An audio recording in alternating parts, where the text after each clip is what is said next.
Hello everyone. Last लेक्चरला आपण काय शिकलो? फायनल अकाउंट शिकलो. ओके, फर्स्ट पार्टमध्ये आपण काय शिकलो? Trading account and profit and loss account.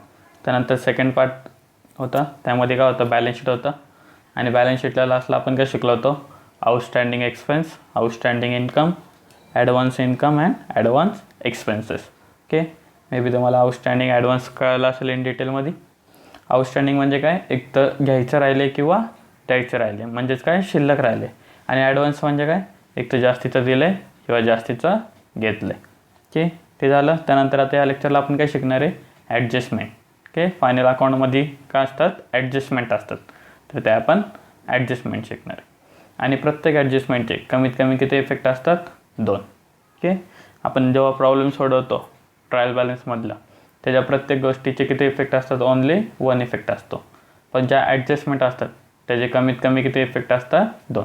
Normally 2च effect असतात, पण काही असे ॲडजस्टमेंट आहेत त्याचे 3सुद्धा इफेक्ट होतात. ओके, मग आता ॲडजस्टमेंट हे आपल्याला कुठे दिले असतात? प्रॉब्लेमच्या लास्टला. ओके, आणि या सॉल्व कधी करायच्या? पूर्ण ट्रायल बॅलन्स पोस्टिंग केल्याच्या नंतर. ओके, आता आपण मेन ॲडजस्टमेंट घेऊया. सर्वात पहिलं काय आहे? Closing stock. सर्वात पहिले काय? Closing stock. आता आपण ओपनिंग स्टॉक बघितला होता. ओपनिंग स्टॉक म्हणजे काय? मागच्या वर्षीचा शिल्लक राहिलेला गुड्स. तो ह्या वर्षीचा काय होतो? Opening stock. ओके, पण ह्या वर्षी तुम्ही बिझनेस केला आणि या वर्षी तुमच्याकडे वर्षाच्या शेवटी काहीतरी शिल्लक राहिलं, तर त्याला काय म्हणणार आपण? Closing stock. तर क्लोजिंग स्टॉकचे 2 इफेक्ट असतात. ओके, कोणते असतात? पहिलं तर कुठे लिहितो आपण? बॅलन्स शीटमध्ये ॲसेट साईडला. क्लोजिंग स्टॉक कुठे लिहिणार? बॅलन्स शीटच्या ॲसेट साईडमध्ये लिहिणार. ओके, पहिले तर कुठे लिहिणार? बॅलन्स शीटच्या ॲसेट साईडला. त्यानंतर नेक्स्ट कुठे लिहिणार? ट्रेडिंगच्या क्रेडिटला. पण बघितलं होतं ट्रेडिंगच्या डेबिट साईडला काय येतं? Opening stock. आणि ट्रेडिंगच्या क्रेडिट साईडला काय येतं? Closing stock. ट्रेडिंगच्या डेबिटला ओपनिंग स्टॉक, ट्रेडिंगच्या क्रेडिटला क्लोजिंग स्टॉक. ओके, मग क्लोजिंग स्टॉक कुठे दिसतो?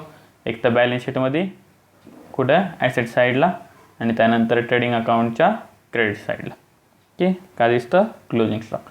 आणि कधी प्रॉब्लेममध्ये तुम्हाला क्लोजिंग स्टॉकचे किती अमाऊंट दिलेले असतात? 2 दिलेले असतात. एक मार्केट प्राईस आणि एक कॉस्ट प्राईस. तर दोघांपैकी कोणती घेणार? Which ever is lower. Okay, दोघांपैकी जी छोटी असेल ती घ्यायची. मग ती मार्केट प्राईस असू द्या किंवा कॉस्ट प्राईस असू द्या.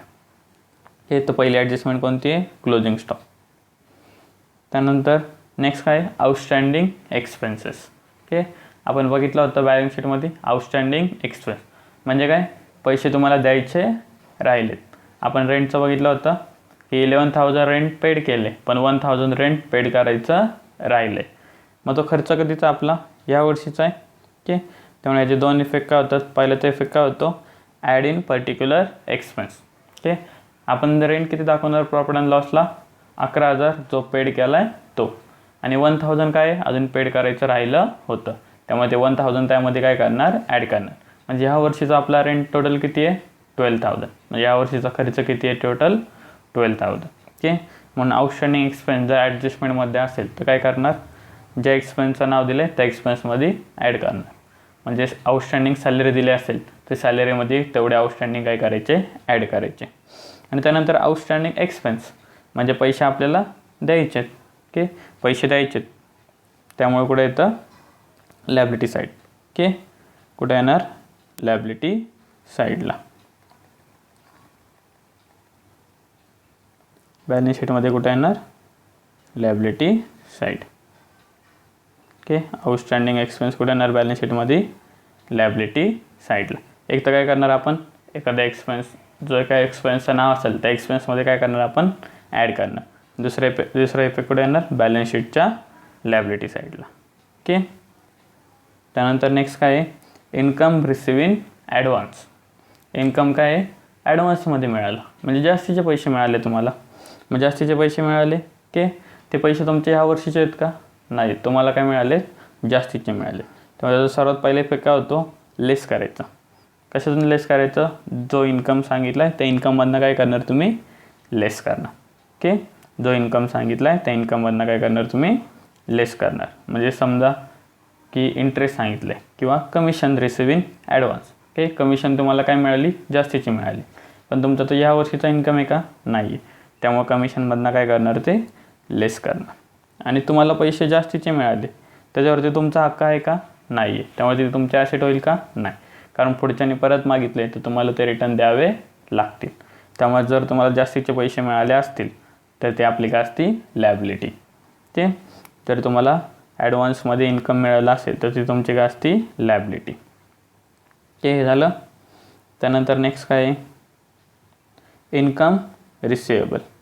पुढचं काय? Income receivable. रिसिवेबल म्हणजेच काय? आउटस्टँडिंग. इन्कम काय आहे? आउटस्टँडिंग, म्हणजे पैसे मिळायचे राहिलेत. जसे एक्सपेन्स आउटस्टँडिंग होते म्हणजे पैसे द्यायचे राहिले, तसेच इन्कम रिसिवेबल म्हणजे इन्कम आउटस्टँडिंग, तुम्हाला इन्कम मिळायचा राहिला आहे. ओके, इन्कम तुम्हाला मिळायचं आहे, तुमच्या ह्या वर्षीचा इन्कम आहे, त्यामुळे इन्कममध्ये काय करणार तुम्ही? ॲड करणार. त्यामुळे इन्कममध्ये काय करणार तुम्ही? ॲड, कारण तुम्हाला पैसे मिळणार आहेत. अजून मिळालेत का? नाही, पण मिळणार आहेत. तर इन्कम कधीचं आहे? या वर्षीचं. त्यामुळे ह्या वर्षीच्या इन्कममध्ये काय करणार ते तुम्ही? ॲड करणार. ओके, आणि पैसे तुम्हाला मिळाले का? मिळणार आहेत. पैसे काय? मिळणार आहेत, कारण इन्कम कसं आहे? रिसिवेबल.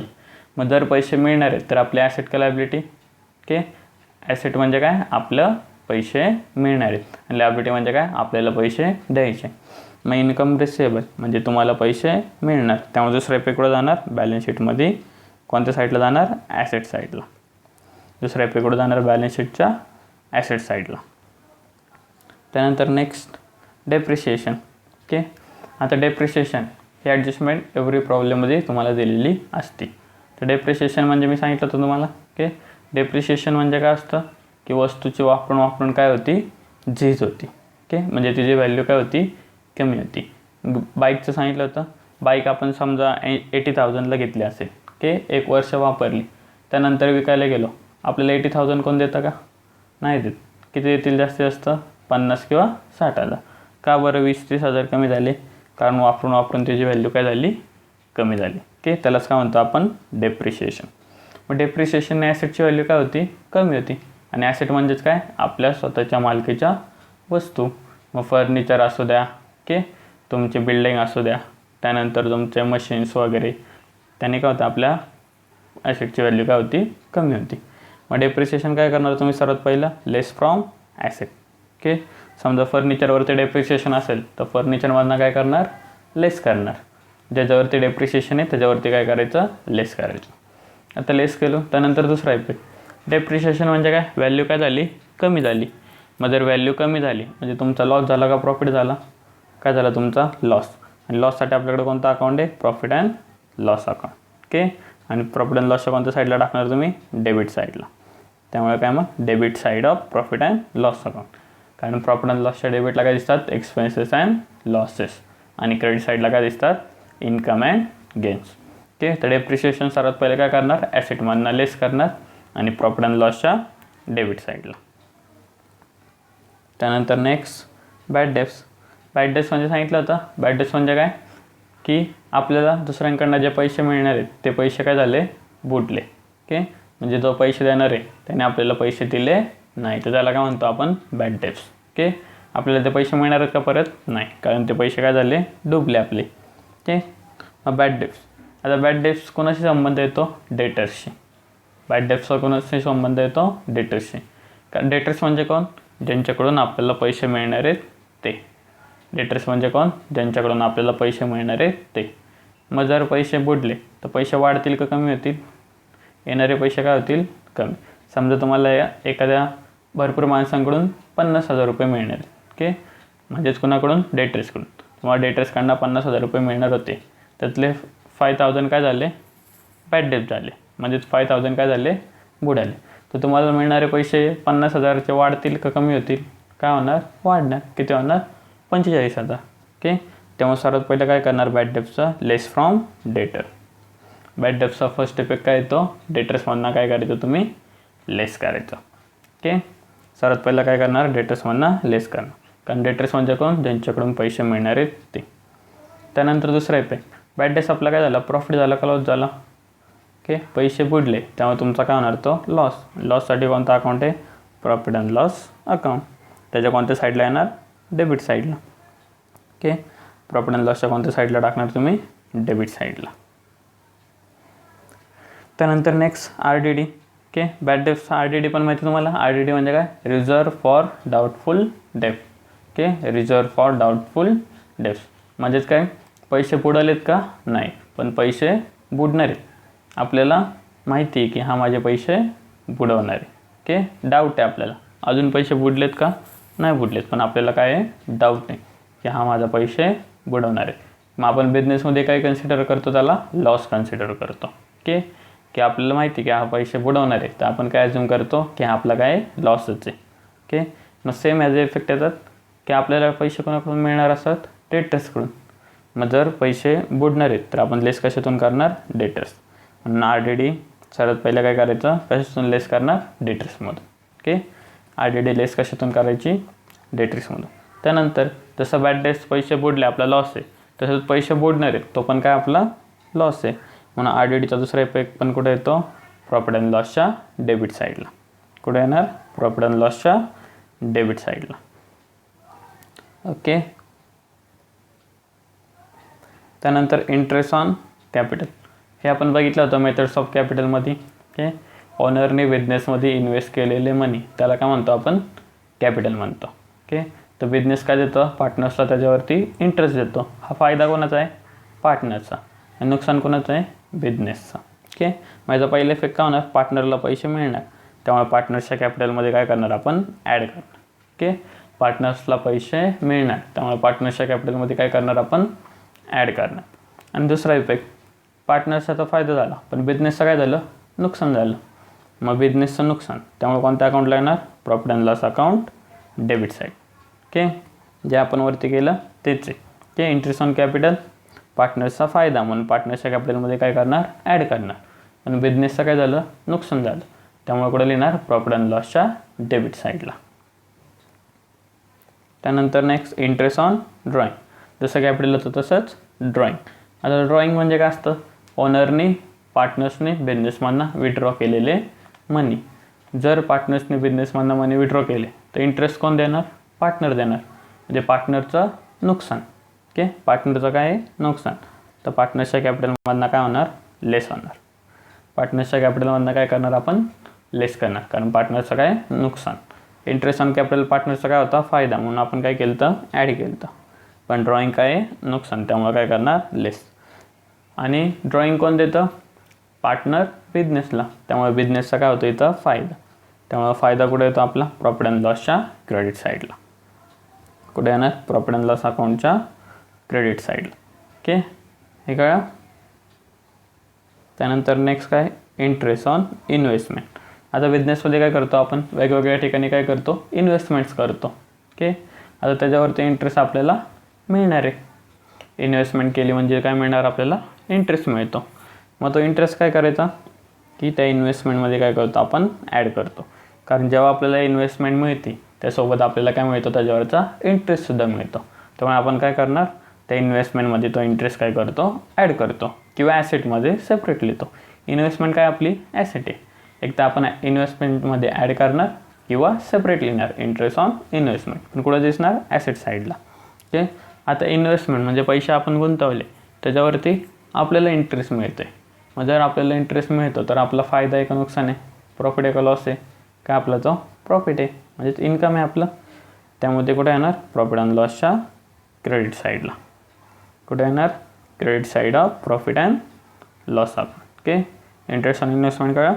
एक तर इन्व्हेस्टमेंटमध्ये ॲड करायचं आणि दुसरा इफेक्ट काय करायचा? प्रॉफिट अँड लॉसच्या क्रेडिटला. Debit all expenses and losses, credit all income and gains. त्यानंतर नेक्स्ट काय? Interest on loan taken. Okay, आता लोन टेकन म्हणजे काय? आपण जर बँकेतनं लोन घेतला असेल, ओके, आपण जर बँकेतनं लोन घेतला असेल तर त्याच्यावरती इंटरेस्ट कोणाला द्यावा लागतो? आपल्याला, म्हणजे बिझनेसला. तर बिझनेसचं काय आहे? नुकसान. ओके, बिझनेसचं काय आहे? नुकसान आहे. ओके, आता सर्वात पहिले काय करणार? पहिले लोन कुठं लिहितो आपण? ॲसेटला लिहितो का लायबिलिटीला लिहितो? कुठं लिहितो लोन? लायबिलिटीला. कारण काय? आपल्याला दुसऱ्यांचं देणं. ओके, मग लोनसोबत आपल्याला काय द्यायचा असतो? इंटरेस्ट पण द्यायचा असतो. ओके, त्यामुळं इंटरेस्ट ऑन लोन इंटरेस्टच्या प्राईजमध्ये काय होतो? ॲड होतो. ओके, कारण समजा 50,000 रुपये लोन असेल तर आपल्याला 50,000 रुपये बँकेला द्यायचे आणि त्याच्यावरती समजा 10,000 रुपये इंटरेस्ट असेल तर आपल्याला टोटल किती द्यायचे आहेत 60,000. त्यामुळे लोनचे अमाऊंट प्लस इंटरेस्टचे अमाऊंट एकत्र करून आपण देतो. ओके, त्यामुळं इंटरेस्ट काय होतो लोनच्या प्राईजमध्ये ॲड होतो. ओके, इंटरेस्ट काय होतो लोनच्या प्राईजमध्ये ॲड होतो. आणि हा लोन आपला लोनवरचा इंटरेस्ट आपला इन्कम आहे का एक्सपेन्स आहे? काय आपल्याला बँकेला पैसे द्यायचे आहेत, बँकेला इंटरेस्ट द्यायचा आहे. त्यामुळे आपला काय हा एक्सपेन्स म्हणजेच लॉस आहे. ओके, तो कुठे येणार प्रॉफिट अँड लॉसच्या डेबिट साईडला. ओके, आपल्याला पैसे द्यायचे आहेत, बिझनेसचं काय होतं आहे नुकसान होते, त्यामुळे ते कुठे येणार प्रॉफिट अँड लॉसच्या डेबिट साईडला. त्यानंतर good distributed as a free sample. Okay, आपण हे बघितलं होतं ट्रेडिंग अकाउंटला. ओके, हे तुम्हाला कुठं दिलेलं असतं ॲडजस्टमेंटमध्ये. ओके, ह्याचे किती इफेक्ट होणार 2 इफेक्ट होणार. Goods distributed as a free sample म्हणजे आपण काय केलं फ्रीमध्ये गुड्स वाटून टाकला. का वाटतो आपण ॲडव्हर्टाईजमेंटसाठी. ओके, का वाटतो आपण फ्रीमध्ये आपल्या गुड्सची ॲडव्हर्टाईजमेंट व्हावी म्हणून वाटतो. ओके, त्याचा पहिला इफेक्ट सर्वात पहिले कुठे येणार ट्रेडिंगच्या क्रेडिटला. तर मी सांगितलं होतं ज्या गोष्टी बिझनेसमधनं कुठे जातात बाहेर जातात. गोष्टी म्हणजे काय गुड्स, जे गुड्स काय होतात बिझनेसमधनं बाहेर जातात ते कुठे येतात ट्रेडिंगच्या क्रेडिटला. Okay, loss by fire, loss by theft, distributed किंवा टेकन ओव्हर बाय पार्टनर. मग good distributed as a free sample हे कुठे येणार ट्रेडिंग अकाउंटच्या क्रेडिट साईडला. ओके, हा झाला फर्स्ट इफेक्ट. त्यानंतर second effect as a goods आपण फ्रीमध्ये डिस्ट्रीब्यूट करतो आहे म्हणजे फ्रीमध्ये वाटतो आहे तर बिझनेसचं काय होणार लॉस होणार आहे का प्रॉफिट होणार आहे? ओके, आपण तर कसं वाटतो आहे फ्रीमध्ये आपल्याला 1 रुपये मिळणार आहे का? नाही.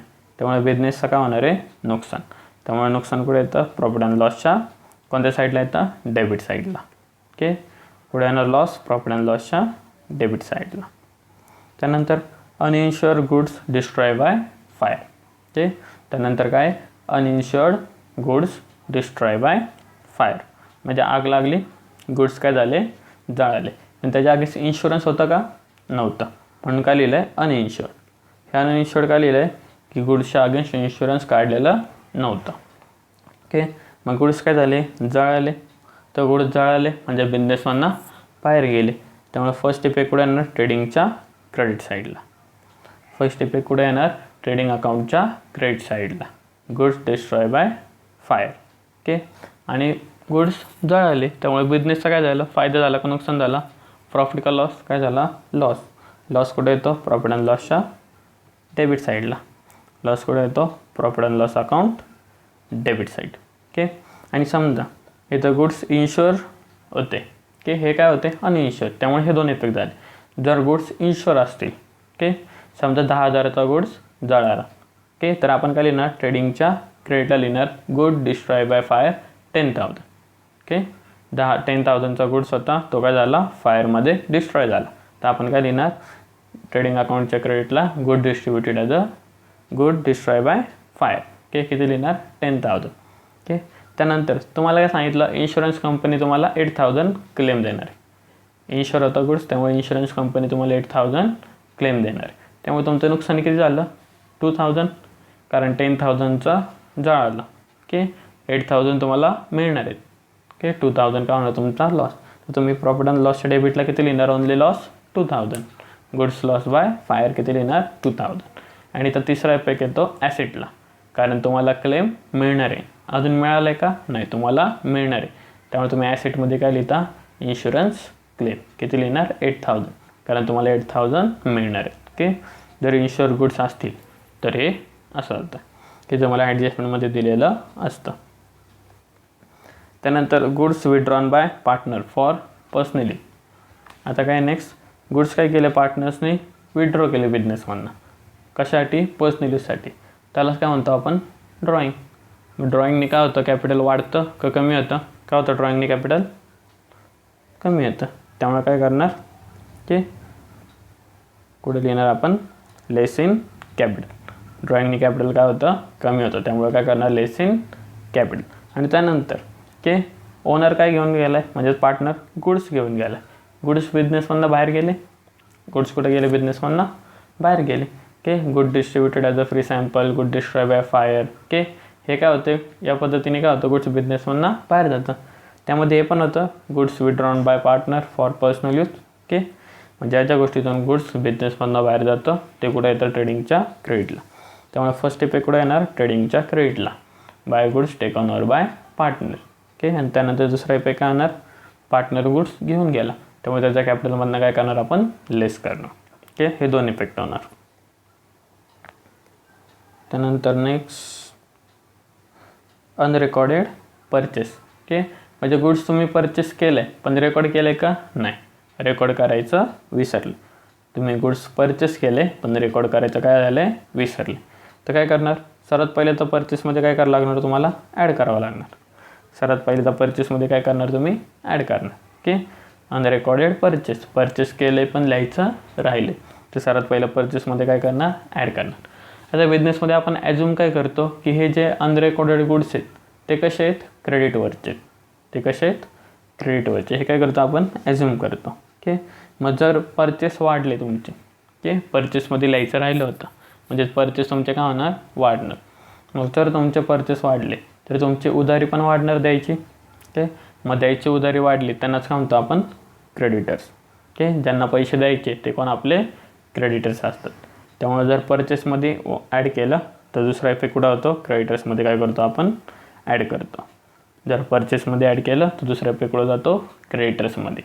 ओके, कारण जर तुमचा विकत घ्यायची क्वांटिटी वाढली तर तुमचे पैसे देणे पण काय होतात, वाढतात. जसं अनरेकॉर्डेड परचेस असतं तसं काय असतं, अनरेकॉर्डेड सेल्स. म्हणजे तुम्ही गुड्स विकलाय पण लिहायचं राहिले, रेकॉर्ड करायचं राहिले. त्यामुळे काय करणार तुम्ही, सर्वात पहिले तर कुठं रेकॉर्ड करणार, सेल्समध्ये. पहिले तर काय करणार, ॲड इन सेल्स. ओके, आता माल विकला, सेल्स म्हणजे काय, विकला, पण लिहिला होता का तुम्ही, नव्हता. त्यामुळे आपण काय केलं, रेकॉर्ड केलं. इथं पण आपण ॲज्युम काय करणार, ट्रान्झॅक्शन कसं आहे, क्रेडिट आहे. ओके, मग ॲड इन पहिले सेल्स करणार. त्यानंतर सेल्स वाढलं म्हणजे आपल्याला मिळणारे पैसे वाढले, कारण आपण माल विकतो तेव्हा आपल्याला पैसे मिळतात. मग जसं सेल्स वाढणार तसं आपल्याला मिळणारे पैसे पण काय होणार, वाढणार. आणि आपल्याला कोणाकडून पैसे मिळणार असतात, डेटर्सकडून. कोणाकडून मिळतात, डेटर्सकडून. त्यामुळे जसं सेल्स वाढतात त्याचप्रमाणे काय वाढतात, डेटर्स वाढतात. ओके, परचेसचा संबंध क्रेडिटर्सशी आणि सेल्सचा संबंध डेटर्सशी. ओके, परचेसचा क्रेडिटर्सशी, सेल्सचा डेटर्सशी. ओके, सेल्स वाढले डेटर्स वाढणार आणि परचेस वाढले क्रेडिटर्स वाढणार. ओके, ते ह्या काय होत्या, या मेन ॲडजस्टमेंट होत्या. ह्याच्यापेक्षा अजून 4-5 ॲडजस्टमेंट वेगळ्या असू शकतात पण ह्या काय होत्या तुमच्या मेन ॲडजस्टमेंट. ह्या कुठं असतात, प्रॉब्लेमच्या खालती. आणि प्रत्येकाचे किती इफेक्ट होतात, कमीत कमी 2. नॉर्मली सगळ्यांचे 2च इफेक्ट होतात पण मी तुम्हाला माहिती सांगितलं इन्शुअर गुड्स त्याचे किती इफेक्ट झाले ते 3. ओके, तर अशा ॲडजस्टमेंट असतात. ह्या काय तुमच्या मेन ॲडजस्टमेंट. बाकी ज्या अदर असतील ते आपण प्रॉब्लेम सॉल्व करताना बघूया. थँक्यू.